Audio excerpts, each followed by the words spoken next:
Hi, this is Joe from J. Alexander Roofing, and I am here at 7830 Wildwood Drive, Findlay, Ohio, and I'm up here today performing a video inspection of your roof. I'm also here to take measurement for purpose of estimate. All right, so you guys are already kind of educated on what's going on here, at least somewhat. You know the roof's kind of in bad shape, you know there's some bad sheeting, and those things are obvious. That's pretty prevalent from the ground. When I walk around up here, there's a lot of bounce to the plywood.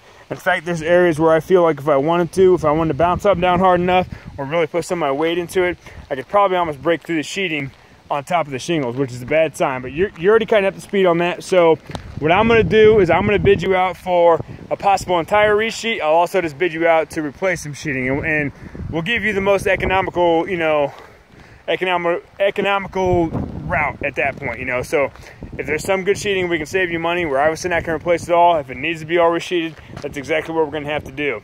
Now I briefly just wanna talk to you about why I think the sheeting's gotten so bad.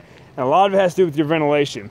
You only have 3 vents up here all together. That cupola might be some source of small ventilation, but if it is, it's not doing much. It's not very open. There's a power vent right here, which really could pull some air out, but it's not even on right now. And it's about 90 degrees right now. Humid as all get out. A lot of moisture, a lot of humidity in the air. That thing should be running right now, pulling air out of the attic. It's not even on. And then 2 pod vents. So you're vastly underventilated. We have kind of rule of thumb we go by, but that has to be increased like, about 10 folds. We need to increase your outtake and your intake ventilation. So what we would probably like to do is install an end-to-end shingle over ridge vent, but then you're also going to need some either some soffit vent if we end up replacing the soffit, or just some roof eave vent, which we can talk about those options in further detail later on. You mentioned that there might be some rafters damage. I'm not sure about that yet.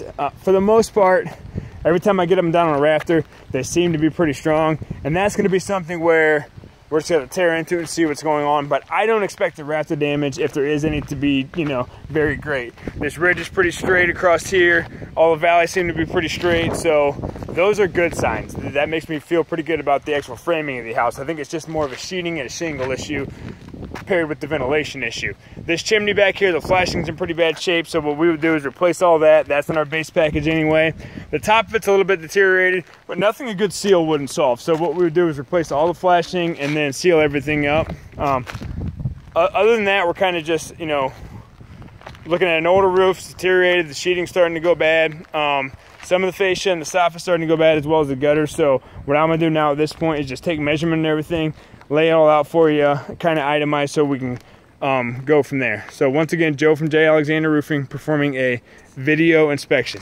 Thank you.